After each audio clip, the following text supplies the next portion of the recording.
Bismillahirrahmanirrahim. Bismillahirrahmanirrahim. Nama saya Inggar, Ustadz tadi. Seperti yang saya pahami bahwa salah satu keutamaan bagi ahli Al-Quran adalah Allah memang mempersilahkan mereka untuk masuk dari pintu surga manapun ya Pak Ustadz. Nah, pertanyaan saya terkait dengan ahli Quran Pak Ustadz. Apakah memang hanya dikhususkan untuk orang-orang yang hafal Quran 30 juz, kemudian mengamalkannya setiap hari? Apakah hanya itu atau memang mungkin bagi saya sendiri yang sangat jauh dari itu, tapi baik. keinginan. Ya, terima kasih. Bisa dipahami. Langsung saya jawab ke intinya. Ahli Quran itu ada 3 jenisnya. Ada berapa? Nah, ya. Kalau saya tanya angka nggak apa-apa, jawab, nggak usah ragu karena pemilu sudah selesai. 1, ahli baca. Ahli baca. Baca tuh qiraah namanya. Orangnya qari. Jadi orang ini belum hafal Quran 30 juz tapi senang baca. Tiap hari dia baca karena cintanya pada Al-Quran. Ya? Tapi kalau hafal belum semua. Tapi dia tidak pernah meninggalkan hari-harinya kecuali bersama Quran. 2, ahli kaji. Namanya tilawah. Senang mengkaji. Dia baca sedikit tapi dia pahami isinya supaya bisa diamalkan. Ya. Dia baca surat Ad-Duha, baca ya, mungkin tidak sebanyak yang lain bacanya yang terprogram 1 juz setiap hari. Dia cuma mungkin 5 ayat. Ya. Dari 5 ayat itu dia kaji. Supaya sampai dia paham baru naik ke level selanjutnya. Ini ahli tilawah. Ini diriwayatkan oleh Abu Abdurrahman As-Sulami. Itu sesi belajar. Di Al-Bukhari itu ada hadis menarik sekali. Imam Al-Bukhari menerima hadis ini dari Hajjaj bin Minhal. Hajjaj bin Minhal menerima dari Syu'bah. Syu'bah dari Alqamah bin Marthad. Alqamah bin Marthad menerima dari Sa'ad bin Ubaidah. Sa'ad bin Ubaidah menerima dari Abu Abdurrahman As-Sulami. Abu Abdurrahman As-Sulami menerima dari Uthman bin Affan radhiyallahu taala anhu. Uthman bin Affan radhiyallahu taala anhu menerima dari Rasulullah sallallahu alaihi wasallam. Beliau bersabda, "Khairukum man ta'allama al-Qur'ana." Itu belajar sambil memahami untuk mengajarkan, untuk mempraktekkannya. Itu Abu Abdurrahman As-Sulami, itu komentarnya begini. Beliau kan nggak ketemu Nabi.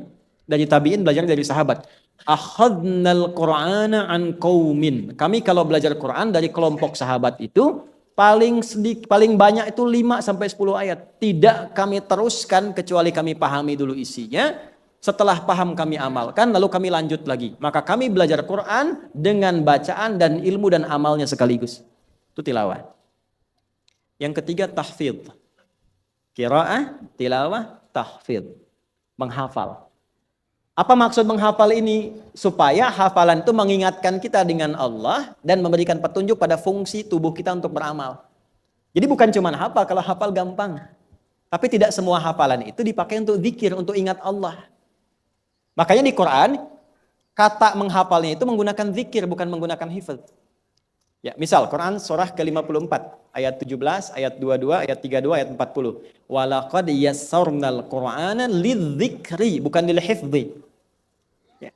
Dan Allah jaga Quran pun untuk zikir. Quran surah 15 ayat 9. Inna nahnu nazzalna dzikra wa inna lahu lahafidhun.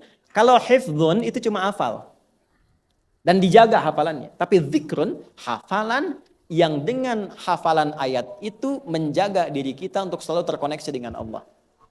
Saya hafal misalnya, maaf, ayat lisan. Tadi, ya ayyuhalladzina amanu la yaskhar qaumin qaum. Hafal ayat itu, maka ayat itu menyambungkan kita dengan Allah, terjaga lisan kita sesuai petunjuk Allah saja. Mau dipakai, ayatnya muncul. Jadi nanti tingkat tertingginya begini. Bukan tahu itu salah, tapi Quran yang muncul. Itu tingkat tertingginya. Tingkat tertingginya. Misal, Anda di perusahaan, ada tawaran curang untuk berbuat curang. Anda tahu curang itu haram, itu fitrah. Tapi ahli Quran beda. Ayatnya muncul. Wailul lil mutaffifin. Keluar ayatnya langsung. Nah itulah yang dimaksud dengan bagian ketiga, ahli Quran yang hafal Quran, yang Qurannya menjaga dia berperilaku baik. Tiga-tiganya ahli Quran. Tiga-tiganya. Jadi antum tinggal pilih saja mau di mana di antara 3 itu. Maka kita bisa gabungkan ketiganya. Paling bagus gabungkan ketiganya. Baca, perbanyak bacaan, Sempatkan untuk memahami apa yang dibaca walaupun 1 ayat tiap hari. Misal, 1 hari itu 1 halaman. Ibu kalau 1 lembar tuh bolak-balik begini. Kalau 1 halaman 1 wajah saja, gini. 1 halaman. Baca 1 halaman. Setelah itu pahami 1 ayat saja dengan tafsirnya. Apa maksudnya ini? Bismillahirrahmanirrahim sampai waladhdallin itu 7 ayat. 7 ayat. 1 halaman. Setelah baca itu, pernah nggak dalam sehari saya pengen tahu artinya bismillah itu apa tafsirnya? Itu tilawah. Jelas? Setelah itu 1 halaman, coba dihafalkan walaupun cuma 1 baris. Maka dapat ketiganya. Kita niatkan untuk mencintai Allah. Maka orang yang seperti itu masuk pada golongan yang disebut Nabi, ahlullahi wa khassatuh. VVIP-nya Allah subhanahu wa ta'ala. Bagaimana di hari kiamat saat dia pulang, kembali pada Allah? Yang paling indah itu ada 1 keluarga. Ini amalan dari Quran ya. Membagi tugas.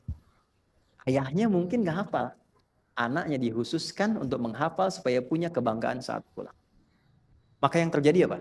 Ketika anak ini menjadi ahli Quran dengan hafalan, ayahnya ibunya tidak hafal. Itu yang saat masuk pertama kali diminta oleh Allah anaknya ini menggandeng bapak ibunya dan keluarga besarnya. Dan tidak cukup masuk dengan menggandeng, diperintahkan lewat hadis Nabi di At-Tirmidzi, nomor hadis 2910 ya sampai 2915, itu diperintahkan Qur'annya yang minta sama Allah, Allahumma hallih, ya Allah, jangan dulu masuk surga, kalau bisa mohon berikan mahkota, hiasi ia, untuk membedakan penghafal Quran, ahli Quran dengan bukan ahli Quran. Fayul basu ilaihi tajul karamah, maka dipakaikan mahkota kehormatan. Ini yang menjadikan seremonial para penghafal Quran kadang pakai mahkota kan? Nah, itu adalah gambaran hadis tadi. Pakaikan. Demi Allah ya Bu, Pak, saya tuh bimbing anak-anak penghafal Quran.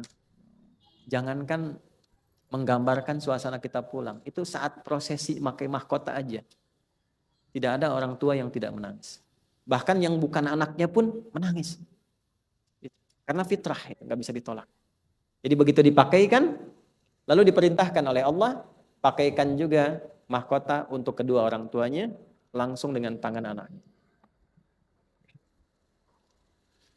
Setelah itu Qurannya bilang lagi, Allahumma halli. Ya Allah, bedakan ahli Quran dengan fasilitator. Bahasa kita ya. Fayul basu ilaihi libasal karamah, maka dipakaikan jubah kehormatan. Itu yang dimaksud Quran surah Fatir itu di ayat yang ke-33. Jannatu adni yadkhulunaha yuhallawna fiha min asal wa libasuhum fiha harir. Maka dipakaikan jubah sutra. Di dunia kan haram dipakai. Ya, tapi di akhirat dipakaikan itu sebagai kehormatan yang halal dan paling indah. Pakai mahkota, pakai jubah sutra yang indah, setelah itu pakai gelang-gelang emas yang berkilauan, setelah itu diperintahkan pindah ke Quran surah ke-13 ayat 23 sampai 24. Pembuka ayat ini sama persis dengan Quran surah Fatir ayat 33. Di Fatir ayat 33 jannatu adni yadkhulunaha, yang Quran surah 13 ya Ar-Ra'd ayat 23-nya sama persis jannatu adni yadkhulunaha. Cuma yang di sana amalan, yang di sini adalah hasilnya. Wa man salaha min aba wa azwaji. Masuklah engkau lewat pintu surga ini dari mulai yang taman surga yang paling indahnya. Jangan dulu masuk gandeng bapakmu, gandeng pasanganmu. Antum sudah nikah? Peluang tinggi menggandeng pasangan. Ada yang belum nikah? Tawakal ya. Gandeng bapakmu, gandeng pasanganmu, wa dzurriyyatim, gandeng anak-anakmu. Kemudian belum masuk, wal malaikatu yadkhuluna alaihim min kulli bab. Malaikat diperintahkan baris di setiap pintu surga. Jadi ahli Quran itu dahsyatnya. Haram enggak tuh?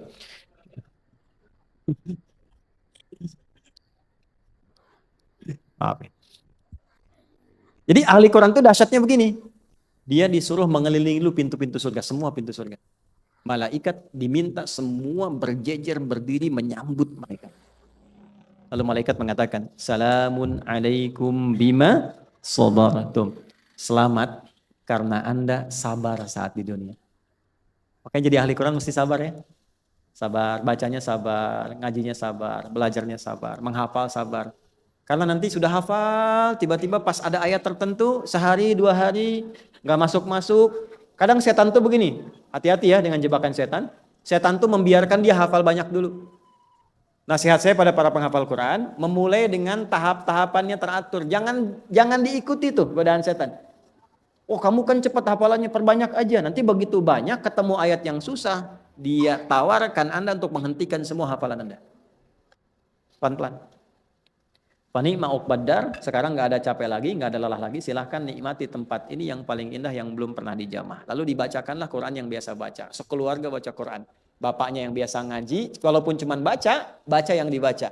Yang biasa mengkaji, dibaca. Yang hafal Quran, dia baca. Begitu dibacakan, perhatikan kalimatnya. Iqra warka' fa inna akhira qira'atika akhiru manzilatika. Maka difirmankan kepadanya, baca Quran yang biasa engkau baca saat di dunia. Begitu dia baca, semakin naik lagi. Naik lagi. Setiap naik, lebih indah dibandingkan dengan tahapan-tahapan sebelumnya.